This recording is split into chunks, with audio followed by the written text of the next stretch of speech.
जमशेदपुर के मानगो स्थित Jawahar Nagar road number 13 का रहने वाला मोहम्मद गुलजार उर्फ गोलू इंदौर से लापता हो गया है। इस संबंध में मोहम्मद गुलजार की बहन निखत नाज ने बताया कि उसका भाई कपाली के रहने वाले 4 लड़कों के साथ 6 जून को काम करने के लिए इंदौर गया था, जिसमें फहीम, शादाब, तौसीफ और शाहबाज शामिल थे। ये चारों लड़के कपाली स्थित रामू होटल चौक हरि मंदिर के समीप के रहने वाले हैं। उन्होंने बताया कि 6 जून के बाद से मेरे भाई का कोई फोन भी नहीं आया।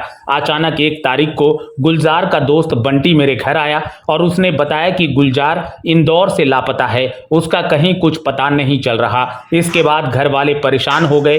मोहम्मद गुलजार का बार बार फोन ट्राई करने लगे, लेकिन गुलजार का फोन नहीं लग रहा था। अचानक 4 तारीख को गुलजार का फोन लगा, जिसे फहीम ने उठाया। जब उसे गुलजार के बारे में पूछा गया तो उसने कुछ भी जानकारी होने से इनकार कर दिया।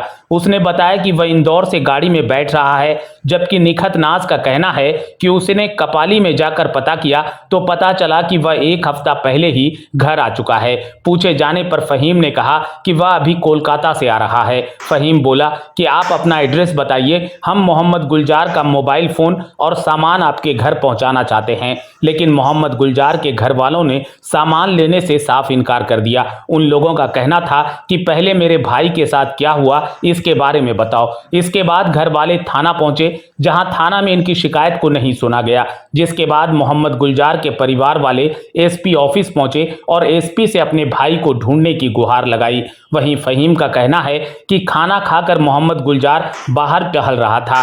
टहलते टहलते ही वह अचानक गायब हो गया। वहीं फहीम के बड़े भाई का कहना है कि मेरे से 30,000 रुपये लेकर आप लोग इंदौर जाकर छानबीन कर लीजिए, हमें और हमारे परिवार को परेशान मत करिए। वहीं लापता गुलजार के परिजन वालों ने रुपये लेने से साफ इनकार कर दिया। मोहम्मद गुलजार के परिवार वालों ने पुलिस प्रशासन तथा झारखंड के मुख्यमंत्री हेमंत सोरेन से इंदौर काम करने गए अपने भाई को ढूंढ निकालने की गुहार लगाई है। झारखंड टाइम्स से अफरोज मलिक की रिपोर्ट।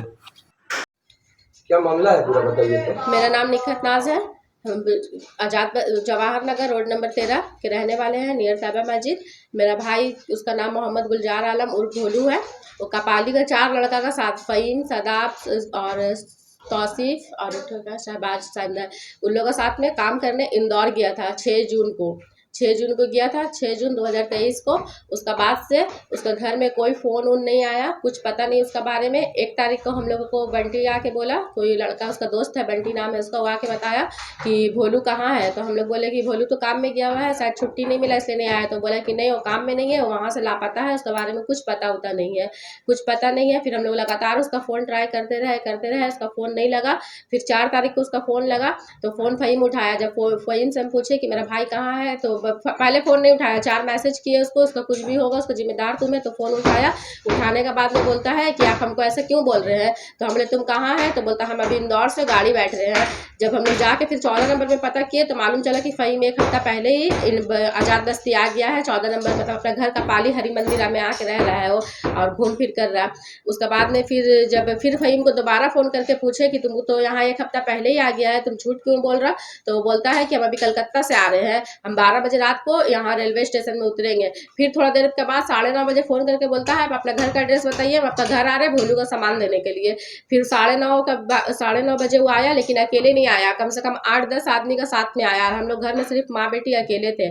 आने के बाद में बोलता है लीजिए उसका सामान। हम लोग बोले उसका सामान काहे लेंगे, जब लड़का नहीं है तो हम लोग उसका सामान भी नहीं लेंगे, चलो तुम थाना में सामान देना। फिर हम लोग थाना गए सर, तो वहाँ पर सर हम लोगों का सर तो बोले कि ऐसा ऐसा बात है। तो फिर थाना में भी वही बोल रहा है कि दौड़ते हुए निकला, ट्रक में लटक के भाग गया। कभी कुछ, कभी हम सोए हुए थे, 2 लड़का जागा हुआ था, कभी बोलता है कि हम चारों सोए थे, सामने वाला लड़का लोग देखा। इसी तरह का वो बयान दे रहा है। और उस दिन से लेकर आज तक का भोलू का कुछ खबर नहीं है, ना कुछ पता है, कुछ बता रहा ही नहीं है कि कहाँ है नहीं है। जब भी उससे पूछते हैं उसका स्टेटमेंट हर बार चेंज रहता है। अपना घर में जब उसका बहन को हम बोले कि अपना भाई से पूछो, अगर हम लोगों ने बताना तो तुमको बताएगा कि कहाँ है।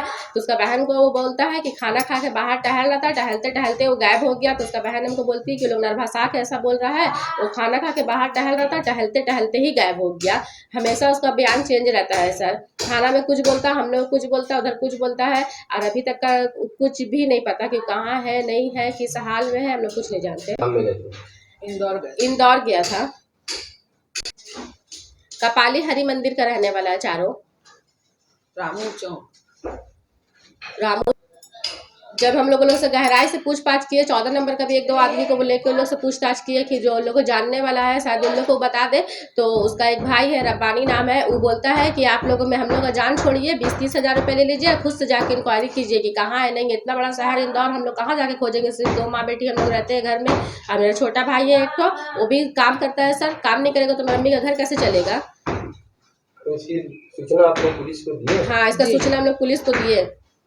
पुलिस पहले एक्सेप्ट नहीं किया। मानगो थाना बोलता कपाली क्षेत्र का केस है। कपाली थाना जब गए तो कपाली थाना बोलता कि आप लोग हम लोग का क्षेत्र का नहीं है, लड़का हम लोग का क्षेत्र का है, आप लोग अपना थाना में कंप्लेन करिए, वो थाना वाला मेरा पास आएगा तब हम उन लोगों को पकड़ेंगे। जब दोनों थाना कोई नहीं लिया तब हम लोग एसपी सर के पास गए 12 तारीख को। फिर एसपी सर हम लोग को रिसीविंग लिए दिए।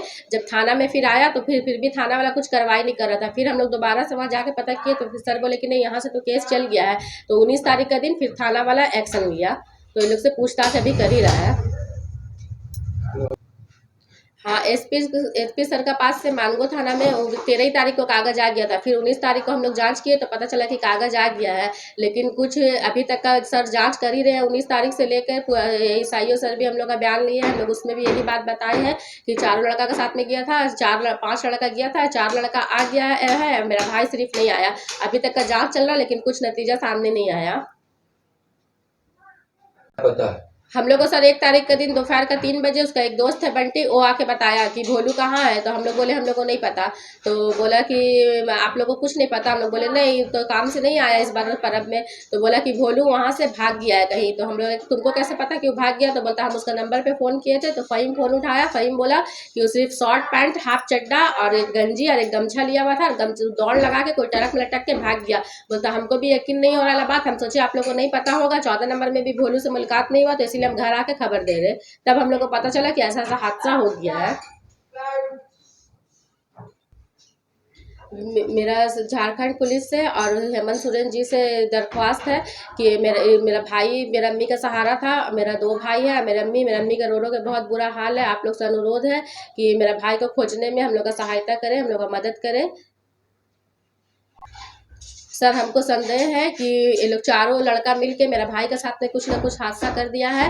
तभी नहीं तो कोई भी लड़का अपना सारा कपड़ा, मोबाइल, चप्पल सब छोड़ के नहीं भागेगा। ये लोग चारों बात को छुपा रहा है, कोई बात कुछ और, ये लोग कुछ कर दिया। हमको पूरा शक है, चाहे इसीलिए उसका मोबाइल, कपड़ा, बैग, सारा चीज़, सारा सामान अभी भी फ़हीम का पास है। फ़हीम कपाली का रामू चौक का रहने वाला है। झारखंड टाइम्स के साथ जुड़ने के लिए हमारे Facebook page Jharkhand times .live को लाइक करें। साथ ही साथ हमारे ऐप झारखंड टाइम्स को गूगल प्ले स्टोर से इंस्टॉल करना बिल्कुल न भूलें।